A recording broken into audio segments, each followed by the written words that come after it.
Have you ever wanted to live without regrets? Well, Bonnie Rare, an Australian nurse many years ago who spent many years of her life living with people who are dying, collected the top 5 regrets of the people who are dying.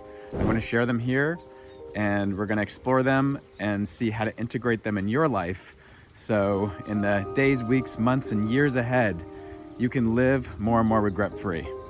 If you're new here, then my name is Dr. Elisha Goldstein. I am a clinical psychologist. I'm the author of numerous books and also creator of a mental health accelerator program called Uncover the Power Within.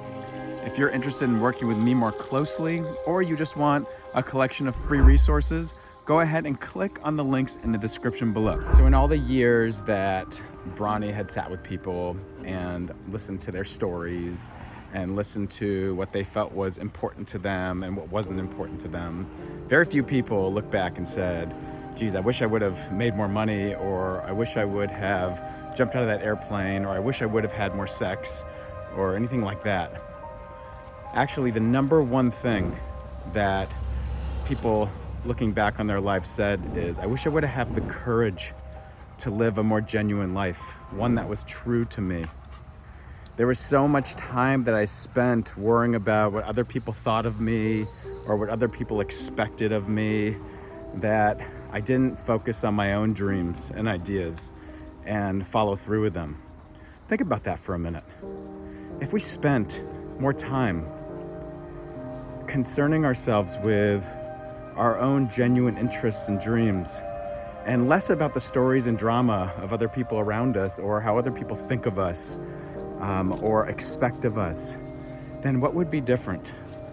Could we gain the courage or drum up the courage to be aware of our own ideas, interests, desires, dreams, and go after them? So that's the number one regret of people who are lying down on their deathbed. And so consider that for yourself. One thing that can support you with this is taking a moment to write down maybe the top 3 or 5 dreams or ideas or desires that you have, and see how your body and your mind might say no to them in some way because like they're not okay, or you have some kind of doubts about it or anything like that. And then see if you can draw a big circle around it, and above that circle write the word yes, and see if you can pay attention to that more regularly, training your brain to implicitly condition those thoughts, those desires, those dreams within the field of yes instead of no, and seeing if you find yourself with a bit more energy towards them, knowing that that's the number one regret of people who have died, and I'm trying to live without regrets. Number 2, the second thing that people said on their deathbeds looking back is, and this came particularly more from men than women, but from both, is I wish I hadn't worked so hard. So consider that, like we spend so much time focusing on our jobs, and we sacrifice our bodies sitting for hours and hours a day and working hard on that, and we do it at the sacrifice of our relationships, of our health, of our mental health. And so considering for a moment that thought from people who are at the end of life and saying, I wish I hadn't worked so hard. Is there space in your life to pay a bit more attention to your health, to your relationships, considering what really matters to you, what's really meaningful to you, not sacrificing your work, but at the same time, splicing off maybe 10% more time for the things that bring you true meaning or add on to the meaning, even if your work does. A third regret was, I wish I would have had the awareness and the courage to express my feelings a bit more. Feelings are an energy. And when we repress them, suppress them, keep them in, or hold resentment towards other people, it's like a poison. And or more literally, it's a stress on our body, and our mind and our brain and body record it as such. And stress leads to cellular inflammation. Stress leads to chronic tension and pain in our bodies. And it leads to disconnection. And disconnection is the source of dis-ease or disease. And so think about expressing something as letting out the air, expressing a balloon, expressing, you can express a wound to get the bacteria out of it, to be able to move towards healing it. Think about that word express. So being aware of your emotions, how you're feeling, not suppressing, repressing, holding them, not holding on to resentment. That's poison. And instead being more aware of them and not holding that regret later on of saying like, wow, I really would have been more genuine with myself and other people, going back to that first regret, and being able to express how I felt, not holding on to that, not holding on to that burden, maybe even forgiving people a little bit more, maybe not forgetting, but forgiving because you don't want to hold on to that burden and you don't want to live with that regret. And maybe not holding on to that source of disconnection and moving towards more connection if that's possible, or sometimes it's not possible. And so we have to be able to learn how to let things go. So that's the third one, is being able to be more aware of our emotions and learn how to express them, not holding on to resentment, that bitterness, not letting that be the poison we're drinking, and being able to be more genuine and express that more. The fourth regret was around connection with meaningful relationships. It was about not holding on to or giving attention to or energy to the important relationships of life. Abraham Joshua Heschel, who was a rabbi and a peace activist, had a wonderful quote that said, "Life is routine and routine is resistance to wonder." And so we get caught in the routines of life, our work, our jobs, the busyness that's there, the routine or busyness in our own minds. And we don't give the time and attention to the meaningful relationships that we have in our life. We don't need so many relationships. We don't need all the massive Instagram, Facebook friends, that kind of stuff. What we need is a handful of really strong relationships and people that are meaningful to us, that we want to give time and attention to. And so consider that for yourself right now. If your life's busy, you're wrapped up in things, then that's okay. You can recognize that.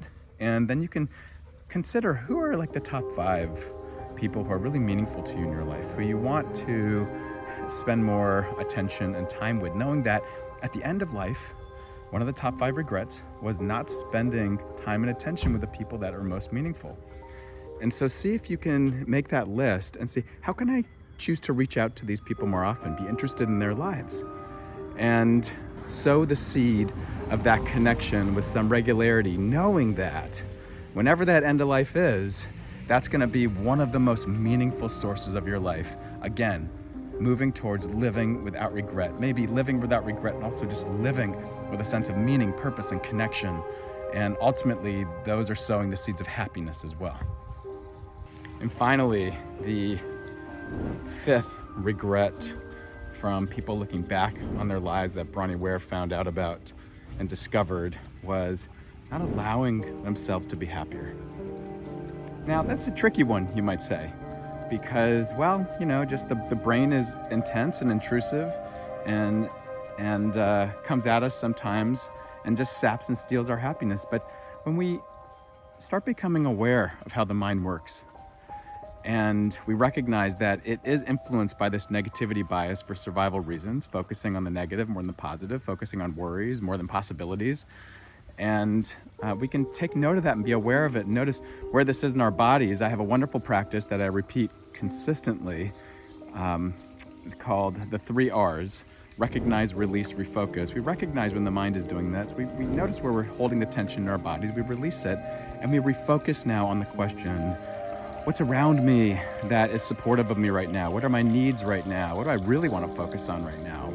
What's good around me right now as well? Not to put on rose-colored Pollyanna glasses, but to have a little perspective. Therefore, we can step into that space between stimulus and response where there's more choice. So therefore, can being happier be a choice in our lives? Can it be a choice on where we'd like to focus? That doesn't mean, again, putting on rose-colored glasses and not paying attention to things that are hard or painful in our lives, but it is having perspective. That even a choice is learning to care and love myself while the wound is there.